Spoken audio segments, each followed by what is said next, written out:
చీనికాయ రైతు పరిస్థితి. ఈ రోజు చీనికాయ రేట్ అమ్ముడుపోయేది ఎంత అంటే 6,000 నుంచి 12,000 రూపాయలకు అమ్ముతోంది. ఇది ఈ రేటు. ఇదే మన ఆయాంలో ఎంత పోయింది?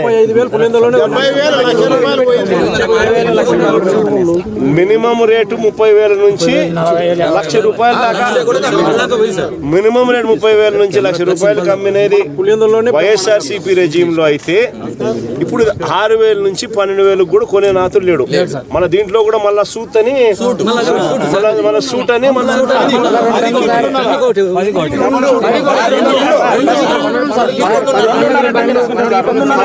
10కి 2.5 టన్ను సూటు, మళ్ళీ 10కి 2.5 టన్ను సూటు, మళ్ళీ ఇచ్చేది 6,000 నుంచి 12,000. ఆ ఇచ్చే 6,000 నుంచి 12,000 మళ్ళీ 10కి 2.5 టన్ను సూటు అంటే కమిషన్. అదే వైఎస్ఆర్సీపీ హయాంలో మినిమం 30,000 నుంచి 1,00,000 రూపాయల దాకా అమ్ముడు పోయిన పరిస్థితి బత్తాయి. ఇది శీనికాయ. దీని పరిస్థితి చూస్తే వైఎస్ఆర్సీపీ హయాంలో మినిమం దీనికి సంబంధించినంత వరకు 4,000 నుంచి 4,000 నుంచి 12,000 క్వింటాలకు అమ్ముడు పోతే 4,000 నుంచి 12,000 రూపాయల క్వింటాలకు అమ్ముడు పోతే ఈ రోజు పరిస్థితి రైతుకు క్వింటాల్కు ఎంత అమ్ముతున్నారు? గ్రేడ్ బాగుంటే 600 నుంచి 800 అంట. గ్రేడ్ బాగలేకపోతే యావరేజ్ కి 300 నుంచి స్టార్ట్ అవుతా ఉందంట. అంటే యావరేజ్ 400 రూపాయలు 500 రూపాయలు కూడా గిట్టుబాటు రావడం లేదు రైతుకి. ఇది ఈ రోజు రైతు పరిస్థితి. దీనికి కూలి ఖర్చులు రావాలన్న కూలి ఖర్చులు కూడా రాని పరిస్థితిలో ఈ రోజు రైతు వ్యవసాయం చేస్తా ఉన్నారు.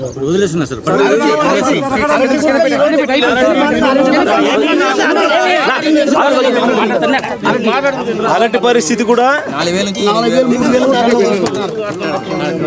అరటి పరిస్థితి కూడా అరటి పరిస్థితి కూడా ఇంతే. 3,000 రూపాయలు కూడా 3,000 రూపాయలు కూడా కోసేవాడు లేడు. అరటి పరిస్థితి ఇదే వైఎస్ఆర్సీపీ హయాంలో ఇదే అరటి కూడా 30,000 రూపాయలు 25,000 నుంచి 30,000 పలికిన పరిస్థితి నుంచి ఈ రోజు అరటి పరిస్థితి కూడా 3,000 రూపాయలు 4,000 రూపాయలు కూడా అడగని పరిస్థితి. 3,000-4,000 రూపాయలు కూడా కటింగ్ చేసే పరిస్థితిలో లేరు. అదే 25,000 నుంచి 30,000 రూపాయలు అరటి వైఎస్ఆర్సీపీ హయాంలో అమ్ముతుంది. మన హయాంలో యూరియా సొసైటీలకు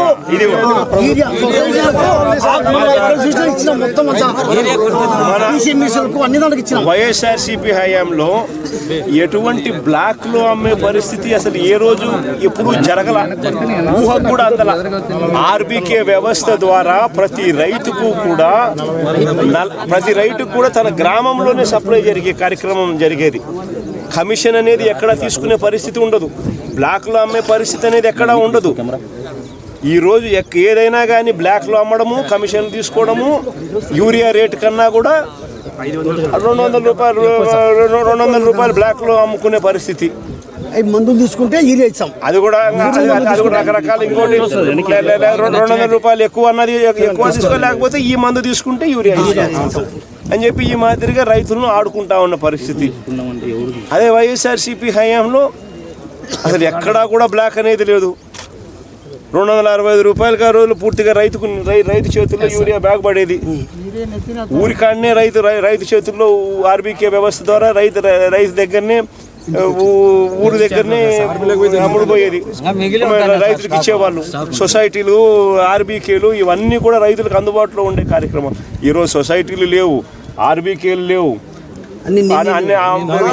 వీళ్ళ ద్వారా సప్లై చేస్తే గవర్నమెంట్లో ఉన్న పెద్దలకు కమిషన్లు రావు అని చెప్పి బ్లాక్ మార్కెట్ దగ్గరుండి వీళ్ళే ఎంకరేజ్ చేస్తూ ఉన్నారు. వీళ్ళే ధరలు ఈ వ్యవస్థను ప్రోత్సహిస్తూ ఉన్నారు. వాళ్ళ దగ్గర నుంచి వీళ్ళే కమిషన్లు తీసుకుంటా ఉన్నారు. ఉల్లి దగ్గరనైనా అంతే, చీని అయినా అంతే, ఏ పంట అరటైనా అంతే, ఏ పంట మినుములపై ఏ పంట వేసుకున్నా కూడా ఇదే పరిస్థితి. రేట్లు లేని పరిస్థితుల్లోనే రైతు వ్యవసాయం చేస్తూ ఉన్నాడు. రైతుకు పెట్టుబడి సహాయం చూస్తామా అని అంటే ఈయన అన్నదాత సుఖీభవ 20,000 20,000 40,000 ఇస్తానని చెప్పినాడు, ఇంతవరకు ఇచ్చింది 5,000. అది మోసమే. రైతులకు ఉచిత పంటల బీమా అని చెప్పినాడు, ఉచిత పంటల బీమా రైతులకు ఇంతకు ముందు ప్రభుత్వంలో వైఎస్ఆర్సీపీ ప్రభుత్వంలో అందుతా ఉన్న ఉచిత పంటల బీమా పూర్తిగా ఎగరగొట్టేసినాడు. లేదు సార్ ఆనియన్ ఎక్స్పోర్ట్ అడగండి సార్. ఎట్టి పరిస్థితిలోనూ రైతుల దగ్గర నుంచి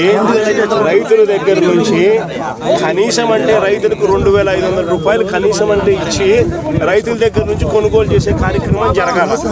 జరిగిన తర్వాత ప్రభుత్వమే దీనికి బయట రాష్ట్రాలకు కానీ లేకపోతే రైతు బజార్లలో కానీ ఇంకో చోట కానీ పెట్టి అమ్ముకునే కార్యక్రమం చేయాలా. అంతే తప్ప నుంచి అసలు రైతుల్ని గాలికి వదిలేసే కార్యక్రమం చేసేసి బయట పక్కన హెరిటేజ్ షాప్ లో ఎంత అమ్ముతున్నారు? ఇదే ఉల్లి 20-25 అమ్ముతున్నారు.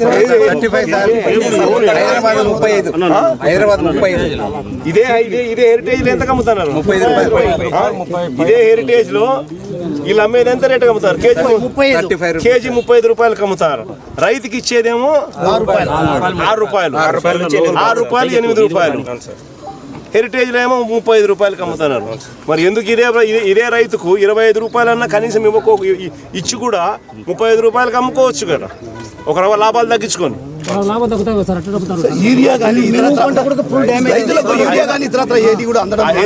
హెరిటేజ్ లో లాభాలు తగ్గకూడదు, చంద్రబాబు నాయుడు వ్యాపారాలు జరగాల. సార్ ఇదే సార్ ఇప్పుడు ఉచిత యూరియా కానీ ఫర్టిలైజర్స్ అందడం లేదని చెప్పేది. దగ్గరుండి బ్లాక్ మార్కెటింగ్ ఈయనే ప్రోత్సహిస్తా ఉన్నాడు. ఆర్బీకేలకు ఎందుకు కోటా ఇవ్వడం లేదు? పిఎస్సీలకు ఎందుకు సొసైటీలకు కోటా ఇవ్వడం లేదు? వాటి ద్వారా ఆ గ్రామాలకు ఎందుకు నువ్వు సప్లై చేయలేకపోతా ఉండవు? కారణం ఏంటంటే నువ్వే దగ్గరుండి బ్లాక్ మార్కెటింగ్ ప్రోత్సహించి నువ్వు కూడా కమిషన్ తీసుకుంటా ఉండవు. ఇదే జరుగుతూ ఉంది. సార్ ఉచిత పంటల బీమా గురించి అప్పుడు నిమ్మ చెట్లకైతే